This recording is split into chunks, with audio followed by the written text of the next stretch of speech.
मधून सुद्धा मोठी बातमी समोर येते। बीडच्या केज मधून ही बातमी आहे। या ठिकाणी दोन गटामध्ये तुंबळ हाणामारी झाली आहे। विडा गावातील मतदान केंद्राबाहेर ही संपूर्ण घटना घडलेली आहे। मतदान केंद्राबाहेर तणाव सुद्धा दिसतोय आणि आता बंदोबस्तात, पोलिसांच्या बंदोबस्तात सुद्धा याच पार्श्वभूमीवरती वाढ करण्यात आलेली आहे। बीडच्या केज मध्ये दोन गटात तुंबळ हाणामारी झाल्याची सध्याची घटना आहे।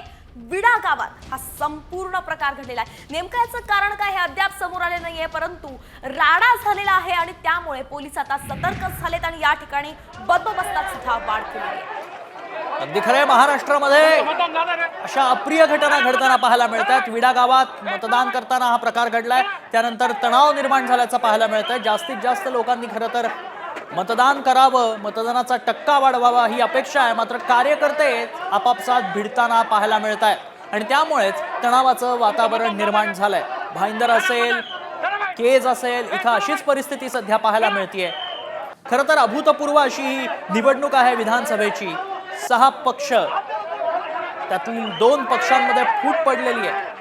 अधिक माहिती जाणून घेणार आहेत आमचे प्रतिनिधी विरोध गिरे सध्या आपल्या संपर्कात आहेत। नेमका काय प्रकार घडलाय आणि केजमध्ये सध्या वातावरण कसं आहे?